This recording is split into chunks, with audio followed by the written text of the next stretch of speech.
What up, guys? Today's episode, I'm going to show you the tools that I use a lot in the small engine trade, so stay tuned.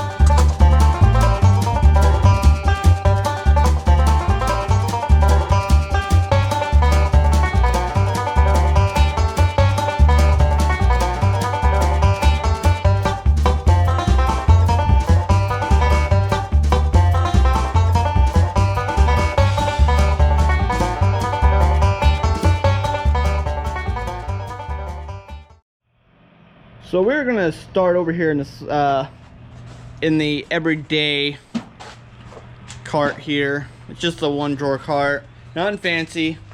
Last tool video I did on small engine tools, it was showing y'all what to start out with in the small engine trade, which I will leave that video link down at the description and at the end of this video. So be sure to go check it out if you haven't. Impact driver, my DeWalt 20-volt impact driver with a quarter inch adapter in there. One of my favorite tools. Makes the job a lot easier, a lot faster, but be careful starting out. I never recommend these because you can get carried away and break some stuff. Trust me, I have.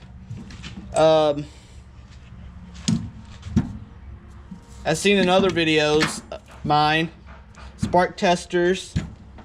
I got the Echo style, and then I got the regular cheaper style, which both works great.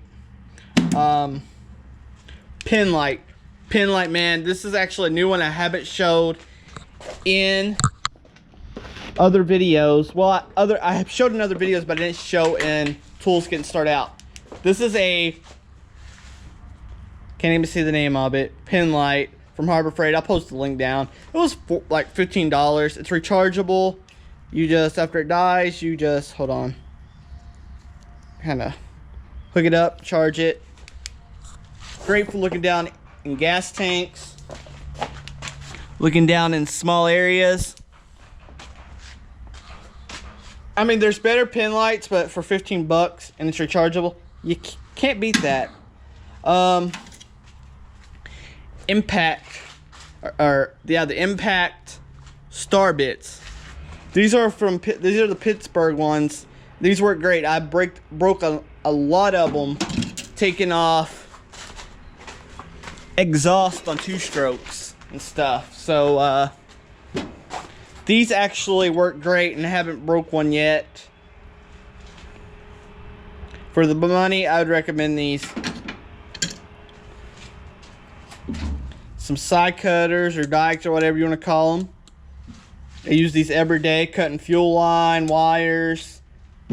My channel locks I use for hose clamps.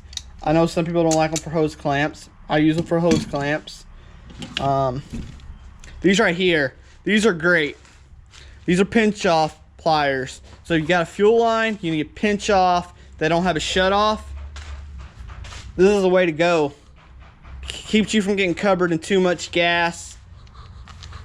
Well worth the money, guys. And then, of course, spark plug sockets. I got all the sizes that I use, from 13/16, 3/4, and 5/8. A lot of the newer ones are using 5/8. A lot of the old flatheads uses the 13/16. Over here I got a pry bar, longer screwdriver, some extensions, 1/2-inch breaker bars, and a 1/2-inch, gear wrench, 1/2-inch ratchet. Here in the drawers, I got my Blue Point 3/8 set. I use that every day. I got some Stanley hex bits back here, and then my Tecton 1/4-inch set that I use often and I talk about in a lot of my videos. And this is my everyday box right here. Oh, and razor blade. So let's go over to the other toolbox and look in there.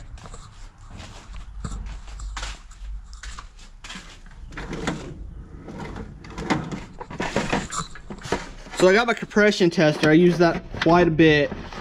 But also I had to buy the adapters. Went to O'Reilly's and bought the adapters because I was working on some of those Teo 110s. I think I'm pronouncing that right. And they have the smaller sparks plug hose.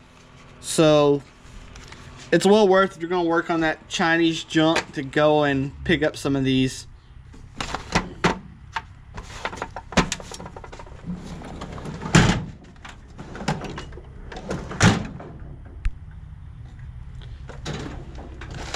That's my miscellaneous drawer. This stuff I don't use as often. Believe it or not, I rebuild engines, but rebuilding engines don't actually come in as often as you think in the small engine shop anymore. But I do them from time to time. But if you're doing the flatheads engines, like this one over here with the starter clutch, save yourself some trouble of trying to use whatever you can, a punch or whatever. Buy this tool. This tool ain't very expensive. Saves your hassle of breaking one. And make sure you get, it's easier to make sure you get it torque right. This right here, some of the tools I use often are homemade. And this right here, this gas cap is seen in this clip right here. Turn it down to 45. And I'm just doing quick bursts. I don't want to, I don't want to pressurize the tank too much. And as you can tell, the gas is coming out here. I use to pump gas out of things that normally can't.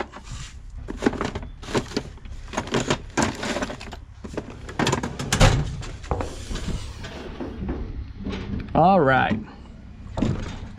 The air tool drawer, which is used quite often. This one, impact, 1/2 inch impact right here. And what I like my impacts for is like this deck right here, pulling blades off and stuff. Time saver right there. So yeah, I got to have my 1/2 inch impact. And then I started using this die grinder a lot. I get the one, not the sandpaper, but the other style Scotch-Brite type disc for it, and you get that stuck on gasket that you just can't, you can soak and soak and soak and scrape and scrape and scrape with a razor blade, and you just can't get it off. That's where the die grinder comes in handy. And you wouldn't think so, but let me see where it is. Air hammer in the small engines trade. I have used this cheap one right here quite a bit to get stuck things off. I love this tool for getting certain things off.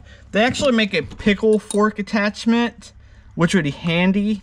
And I think I want to get that. Actually, want to upgrade my air hammer to the one of the bigger, better brands. But that one's actually held up for many years. So, and my kind of all-around drawer, just miscellaneous. That's a Blue Point 1/4 inch set. I don't use this actually that much. Just some extra 1/2 inch. And then I got some torque wrenches. You gotta have torque wrenches. There's torque ratings on things for a reason, especially internal stuff. You got to have your torque wrenches. Torque your stuff down. If it's got a torque spec, torque it. Oh, another thing, the Snap-on light. They actually sell clones that are supposed to be really good. I love this light. You just stick it on your work surface, shine it down, boom. They actually make clones of this that are supposed to be really good. But my Snap-on one has held up for quite a while. I love that thing. Oh, this is pretty handy too. The grass buster from ProPart Direct. I've had this for a couple of years now. It's pretty handy, especially when you don't want to go outside and power up the pressure washer and get all muddy and stuff. Sometimes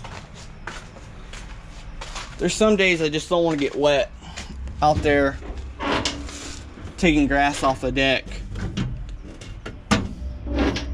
Let's see. Various pullers. Use those from time to time.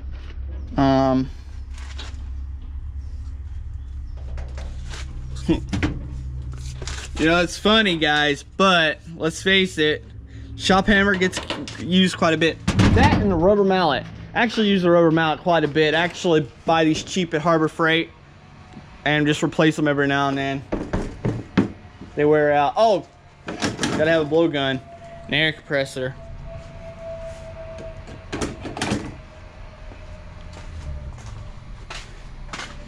Let's see, what else have we got here?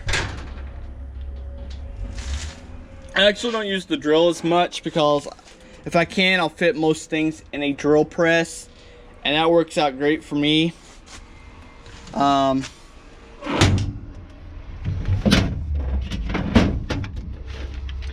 grinder with a flat disc for sharpening blades. I'll take that over there. I'll set my blades, the blades in this old Co number 11 vise, which has been a great vise. I've had bad luck with cheap vices, so I bought this old one at auction, and then I made the stand for it. I do a lot of welding on decks and stuff, so I got my Lincoln 140, and then this cheap plasma cutter, which actually is pretty good, but Amazon don't sell it no more. They sell the Hero Cut 45, but they don't sell the 35. That one was really cheap. I'm about to do a 3-month review on that, so stay tuned for that, guys. It's gonna be pretty cool. I don't know what I'm gonna cut yet. Last time, the first video was an I-beam, so it has to be something cooler. So if y'all have any ideas what I should cut, leave them down in the comment section. I'd appreciate it. Safety glasses, cheap ones. I don't wear safety glasses as much as I should. I really should wear them more. Blades for the knife over there. These O-ring spoon things are pretty handy. You know, sometimes I use them for getting gas tanks, gas lines loose. Sorry guys, I can't talk today. It's getting warm in here, can't talk. My ratcheting. Wrenches are pretty handy. I use those quite a bit. I like these channel lock lineman pliers. And then these. I bought this set because I couldn't get none of the cheap sets that had the tips that went down small enough for some of the mowers I worked on. So I paid a little bit more and got these. They're nice. And then I've talked about these before, is the long reach needle nose for lines. And where in the heck is my... I usually have some hemostats in here or whatever. Obviously they ain't in there no more. That sucks. So yeah, I think that's about it. I got this on sale at on sale in pawn shop. I put that in there to play with it. I've never used a chainsaw sharpener before. We always did chains by hand with the file. So, oh, Mojack. I use a Mojack quite a bit to change blades out. That right there is a lifesaver, a real game changer. I recommend getting a Mojack. This one's rated for 550 pounds, so that'll lift up most of my commercial mowers that I get in here. So yeah, that's about it. That's a lot of the tools that I use every day. So hope you enjoyed this video. Probably ended up longer, me talking more than I should. So if you don't mind, thanks for watching the video. If you ain't already, hit that like button, hit that subscribe button, and if you can, share this channel out, share this video out. Let's try to get me to 1,000 so we can do a giveaway. Later, everyone.